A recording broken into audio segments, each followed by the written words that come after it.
ये बहुत बड़ा इवेंट कल से शुरू हो गया। प्रेसिडेंट बाइडेन भी पहुंच रहे हैं, 4 दिन वहां पे स्टे कर रहे हैं। आप कैसे देखते हैं?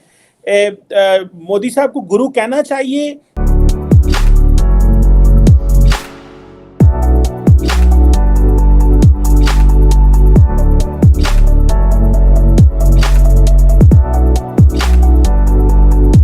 वो मैं जैसे शुरू में कहा, उन्होंने कहा जी G20, अब अफ्रीका को ये बावर करा दिया इंडिया ने कि आपको दुनिया के बड़े फोरम में हम लेके आए हैं। 11 पाकिस्तानियों को कैद की सजा सुना दी गई और सऊदी मीडिया की जानिब से बहुत बड़ी सुर्खियों के साथ ये खबर शाया की गई है, जिसने पाकिस्तान की पूरी दुनिया में बदनामी की है। चीमा साहब, मैं मोदी साहब को गुरु का स्टेटस, उनको गुरु, उनका ये लकब उनको इसके हक में हो देना चाहिए। टीटीपी ने मल्टीपल विलेजेस पे कब्जा कर लिया है, जिसको पाकिस्तान डिनाई कर रहा है, लेकिन टीटीपी वो क्लेम कर रहा है। 100 से ज्यादा सिपाही तहरीक तालिबान और अफगानी तालिबान ने कैप्चर कर लिए पाकिस्तान के।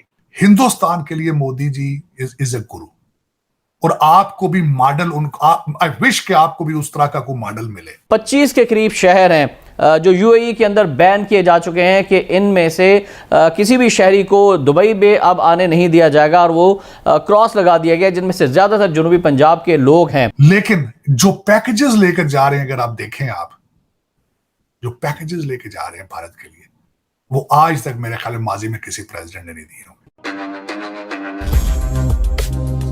तो दोस्तों, जैसे कि आपने इंट्रो में देखा, सऊदी अरब ने पाकिस्तान के 12 से भी ज़्यादा सिटीजन्स को कैद की सज़ा सुनाई है। दोस्तों, ये वही सऊदी अरब है जो पाकिस्तान हर वक्त इस्लामिक उम्मा का गाना गाता रहता है और कहता है कि पाकिस्तान के पीछे 57 इस्लामिक देश खड़े हैं। लेकिन दोस्तों, सऊदी अरब इन पाकिस्तानियों से परेशान हो चुका है। कुछ दिन पहले ही ये रिपोर्ट हम सब के सामने आई थी कि सऊदी अरब के जेल में सबसे ज़्यादा पाकिस्तान के कम्युनिटी के लोग ही मौजूद हैं। ऐसा ही हाल अरब देश के एक बड़े देश यूएई में भी है। कुछ दिन पहले ही यूएई के पुलिस ने ये स्टेटमेंट भी दिया था कि पाकिस्तानी उनके देश में एक थ्रेट है, और पाकिस्तानियों को वार्निंग देते हुए कहा था कि अगर इस तरह की हरकत उनकी जारी रही तो वे अपने देश से पाकिस्तानियों को निकाल फेंकेंगे। तो चलिए दोस्तों, इसी पर आगे पाकिस्तानी मीडिया का रिएक्शन देखते हैं। इंडिया में वो मोदी साहब को तो गुरु दुनिया कहना शुरू हो गई है। वो मैं जैसे शुरू में कहा, उन्होंने कहा जी G20, अब अफ्रीका को ये बावर करा दिया इंडिया ने कि आपको दुनिया के बड़े फोरम में हम लेके आए हैं। तार साहब, ये जो चीज है, और आपने वो देखा होगा, जैक सेल्वन जो नेशनल सिक्योरिटी एडवाइजर है, उसने कहा कि चाइना स्पॉइलर है। ये बहुत बड़ा इवेंट कल से शुरू हो गया। प्रेसिडेंट बाइडेन भी पहुंच रहे हैं, 4 दिन वहां पे स्टे कर रहे हैं। आप कैसे देखते हैं? मोदी साहब को गुरु कहना चाहिए? उनकी इतना पोर्टफोलियो है बड़ा। कई लोगों ने इस पर तनकीद भी की है, लेकिन कई लोग समझते हैं कि ग्लोबल साउथ के लिए वो गुरु के तौर पे सामने आ रहे हैं। बहुत सारे वो जो 250-70 मिलियन लोग हैं जिनको इंडिया में पॉवर्टी से निकाला गया है, उनके लिए वो गुरु हैं। और सुनने में ये भी आया तारड़ साहब के $120 मिलियन नरेंद्र मोदी साहब की कैंपेन पे लग रहा है, इलेक्शन कैंपेन पे। और ये मैं नहीं कह रहा, ये इंडिया की जो एक फॉर्मर फाइनेंस सेक्रेटरी थे, उन्होंने ये चीज़ रिलीज की है कि 2024 की री इलेक्शन कैंपेन में $121 million which is 10 billion rupees लगाए जा रहे हैं। आप कैसे देखते हैं? मोदी साहब इसको as a launching pad use भी कर रहे हैं 2024 के इलेक्शन के लिए भी। चीमा साहब, मैं मोदी साहब को गुरु का स्टेटस, उनको गुरु, उनका ये लकब उनको इसके हक में हो देना चाहिए। उन्होंने जिस पॉइंट पे इंडिया को ले जा चुके हैं नेशनलिज्म पॉइंट ऑफ व्यू से, आज तक माजी में इसकी मिसाल नहीं मिलती। डॉक्टर मनमोहन सिंह, अब मैं उनसे भी बड़ा इंप्रेस था, लेकिन वो भी इस लेवल पर नहीं ले जा सके। He was an economist, very fair person, very fair person. मिसालें दी जा सकती हैं। मैं खुद तो नहीं मिला, लेकिन मेरे दोस्त मिले। मैं बाहर बैठा हुआ था कहीं, लेकिन मैंने जब उनके करैक्टर में भी चीजें देखी, रिमार्केबल करैक्टर।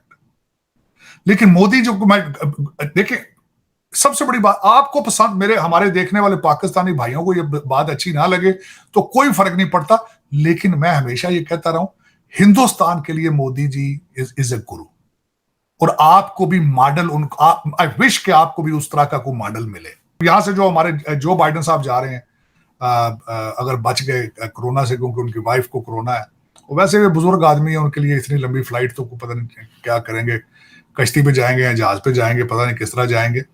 लेकिन जो पैकेजेस लेकर जा रहे हैं, अगर आप देखें, आप जो पैकेजेस लेके जा रहे हैं भारत के लिए, वो आज तक मेरे ख्याल में माजी में किसी प्रेसिडेंट ने नहीं दिए होंगे। तो इस हालात में अगर देखा जाए तो फिर मोदी जी को गुरु कहना बनता है, इसमें कोई शक नहीं। मैं हमेशा ये मैं बड़ा क्रिटिक रहा हूं मोदी जी का। मोदी जी का क्रिटिक मैं रहा हूं कि बल्कि मैं आपको पता है चीमा साहब, मैं आधा दिन भारत में होता हूं, आधा दिन पाकिस्तान में होता हूं डेली बेसिस पे। अब जब हम क्रिटिसाइज करते हैं, जो मैं भारत की इकोनॉमी को जब क्रिटिसाइज कई दफा मैंने आर्टिकल, मेरी नहीं है, this is not my saying, these are provable through the articles. वो कहते हैं कि भारत की जो वेल्थ है वो ट्रिकल डाउन नहीं कर रही है, सिर्फ चंद लोगों के हाथ में है दौलत जो है इंडिया की। और उसके बाद एक एलिगेशन खासकर जो मोदी साहब पे लगाया जाता है कि जिन बिजनेसमैनों को, जो अडानी और दूसरे जो सारे गुजराती हैं। दूसरा कहते हैं सिविल सर्वेंट भी अपने आसपास जो रखते हैं सारे गुजराती होते हैं, और गुजरात को प्रमोट करते हैं, किसी और स्टेट को प्रमोट, ये एलिगेशन है उनके ऊपर। और कई चीजों के ऊपर वो he is not outspoken, he takes his time to address some situation. जिस तरह के मणिपुर की मिसाल थी, बड़ा अरसा वो खामोश रहे, उस पर कोई स्टेटमेंट नहीं दी, उन्हें वोट ऑफ नो कॉन्फिडेंस करके बुलवाना पड़ा उनको। इस तरह की कई चीजें, इसके प्रोज भी हैं, कॉन्स भी हैं, इसकी अच्छाई भी है, इसकी बुराई भी है। लेकिन मैं समझता हूं कि मोदी जी, अच्छा, फिर उनके ऊपर एक सबसे बड़ी एलिगेशन लगाई जाती है वेस्ट की तरफ से, अथॉरिटेरियनिज्म, कि किस तरीके से मीडिया को वो मीडिया उनके कंट्रोल में, जुडिशरी उनके कंट्रोल में, हर चीज उनके कंट्रोल में, इलेक्टोरल ऑटोक्रेसी बोलते हैं। ऑटोक्रेसी। फिर उसके बाद कई स्टेटों के इलेक्शन मैंने देखे हैं, महाराष्ट्र, मुंबई के, किस तरीके से हॉर्स ट्रेडिंग, यहाँ पे एक इंप्रेशन दिया जाता है कि शायद वो लोगों को कुछ को डरा के ले लेते हैं, कुछ को पैसे दे लेते हैं, किस तरीके से मैनिपुलेशन। ये भी एक एलिगेशन उन पे है अथॉरिटेरियनिज्म की भी। लेकिन जिस तरह भी है, लेकिन he has taken India to the next level, इसमें कोई शक नहीं, उसको क्रेडिट देना होगा। अब कोई और भी करके देखे, मैं कहता हूं, देखे ना, उसमें ultimately beneficiary is Bharat, India, it's ultimately it's open society. लेकिन ये कि पाकिस्तान में भी इस तरह के सारे हालात हैं, लेकिन पाकिस्तान बेनिफिशियरी नहीं रहा। पाकिस्तान में जो भी लूटने वाला आया, बेनिफिशियरी लंदन रहा है उसमें, क्योंकि पैसा सारा यहां से करप्शन से लंदन जा रहा है या दुबई जा रहा है। दुख वाली बात, कर्जे भी आते हैं तो फौरन वहां पहुंच जाते हैं। तो कोई हमारे पास भी ऐसा लीडर आए, चाहे अथॉरिटेरियन, मैं कहता हूं चाहे मार्शल लॉ के जरिए आ जाए, चाहे डिक्टेटर हो, बेनिफिशियरी पाकिस्तान हो, उसमें बेनिफिशियरी पाकिस्तान हो। लेकिन ये कि अफसोस की बात है, आज बल्कि मैं एक बात कर रहा था इसमें, जिस तरह हम बात कर रहे हैं आर्मी चीफ साहब के हवाले से, चीमा साहब, देखा जाए अगर आप अपनी डेवलपमेंट देखें, अयूब खान के दौर के अंदर डिक्टेटर था, लेकिन डेवलपमेंट हुई उस दौर में, आपके डैम बने, आपकी एग्रीकल्चर उसको एक्सपैंड किया गया, चाहे वो अपने किसी रिश्तेदारों को दी गई एग्रीकल्चर लैंड या किसी को, लेकिन बेनिफिशियरी सिर्फ पाकिस्तानी थे। ज़ियाउल हक दौर में भी पैसा बहुत आया था, मिलिट्री डिक्टेटर था। परवेज मुशर्रफ दौर के अंदर भी पाकिस्तान में काफी डेवलपमेंट हुई, लेकिन वो मिलिट्री डिक्टेटर था। मुझे मिसाल दे दें कि कौन से दौर में सियासी दौर था जहां पाकिस्तान ने इतनी तरक्की की हो।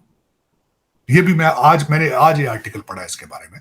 तो you have to see what is going on. और मैं जिस तरह पहले अर्ज किया आपको कि इस वक्त if army is taking interest in Pakistan economy, every Pakistani need to give them a time and wait for the to see. आपने 76 साल वेट कर लिया, 6 महीने आर्मी चीफ साहब ने अगले दिन जो बिजनेसमैनों से मिले, 6 महीने का टाइम उन्होंने कहा कि you will see the results in 6 months। तो 6 महीने कौन सा, 6 महीने तो एक पल आंख झपकते में गुजर जाते हैं।